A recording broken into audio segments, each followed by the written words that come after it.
Let's start this story during Star Wars Rebels. Ezra and Ahsoka have entered the world between worlds, but their presence is quickly discovered by Darth Sidious, who attempts to enter this realm himself. He uses Sith magic to attack the Jedi, who manage to block and push him back. He knows he needs to enter before they escape, otherwise the portal to enter will close. He sees them going for the closest exit and knows he has to push now. He squeezes through the door, his arm through first, then his leg, followed by his entire body. He has done it. Ahsoka and Ezra escape seconds after Palpatine enters, but it was too late. He looks around at the world between worlds, the place he's only heard about in legends and myths. But it was real, and he had it all to himself.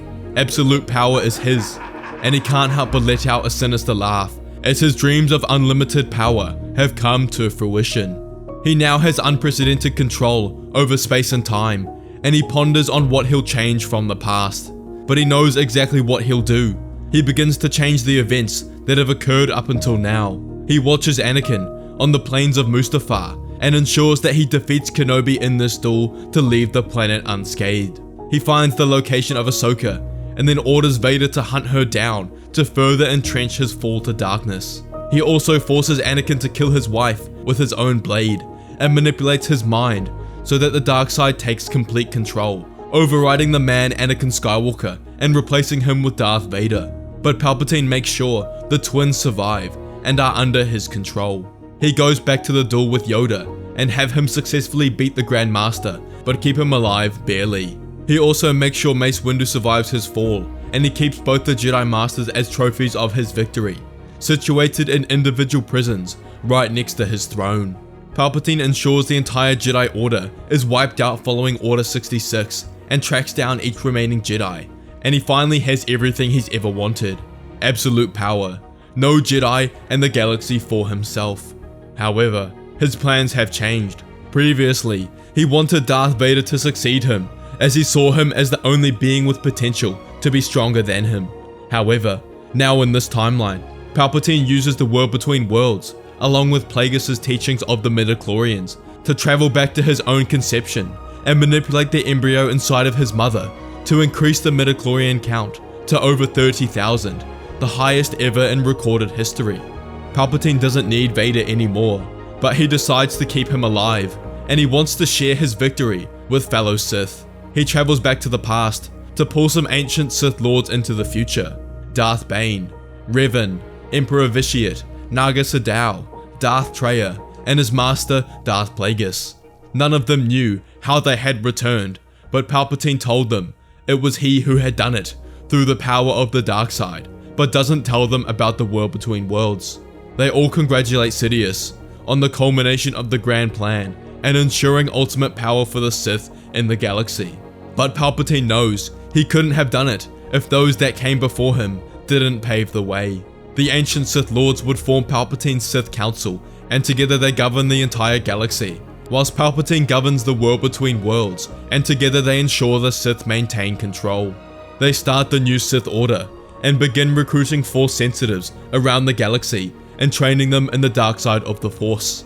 However, power is not distributed equally, and Palpatine is the leader of this council, as his strength is far superior to anyone, and they know they cannot oppose him, so the council obey all of his commands. The Empire would adopt a totalitarian governance, where disagreement was suppressed and fear was widespread. The dark side of the Force became the favored ideology, deeply ingrained into the fabric of society and propagated through the Empire's far-reaching influence. The Empire was in a constant state of military expansion, leading to ongoing conflicts with systems and factions resistant to their control. Palpatine liked this. He always ensured a little bit of conflict, but he knew with his power the Sith could not lose. The Sith Council, comprised of the legendary Sith Lords from various eras, would govern with an iron fist, ensuring the Sith control remained unchallenged. Through the combination of fear, military might, and the dark side's dominance, the balance of the Force shifted heavily towards the dark side, and there was no visible spark of light to be seen. One thing that Palpatine was concerned about was the dynamic of the Sith Council. Sith Lords are egotistical, and he expected a complex interplay of power ambition, and treachery displayed by the Council, reflective of the Sith's inherent nature. He expected the tensions to be high between each member, balancing their ambition against the threat posed by the other Council members. Palpatine planned to use his power and influence to skillfully manipulate these dynamics to ensure stability and that he maintains authority. However, he was incorrect. The Sith Council managed to work well together, and there was no visible disagreement between members. But Palpatine was oblivious to the true reason for this. Shortly after the Council was put together, they all conspired together against Palpatine. They planned to backstab him and corner him to steal this mysterious power that he has used to manage to bring them all back. And they spent months plotting and planning this, and finally the time came when they were all together in Palpatine's throne room with no guards and no defense for Palpatine, who was merely by himself and surely not a match for the best Sith Lords in history. However, they were mistaken. Simultaneously, the entire Sith Council attacked Palpatine with their unique strengths and abilities, eager to steal his power for themselves. But Palpatine, deep down, knew this day would come, and had prepared for this long before he brought the Council back from the past. He uses the Force to summon the most powerful Sith weapons and artifacts in history that he acquired through the world between worlds. He uses the Hand of Siberius to increase his dark side energy, the Zali Shield to block and defend against any attack, no matter how strong. He wore the Amulet of Kalara, which had the ability to make the user undetectable in the Force, so none of the Sith Council could detect his movements. He wielded Exar Kun's lightsaber, steeped in darkness, to cut down the arrogant Sith that attacked him. He wielded the Gauntlet of Kresh, that had the power of preventing anything from touching the wearer without his or her consent, blasting them away. Palpatine had acquired the strongest Sith technology in history, and uses this to thwart the insurrection by his Sith Council. He stands over their corpses, disappointed at what has transpired. He wished for them all to rule together and share the reign of the Sith with them.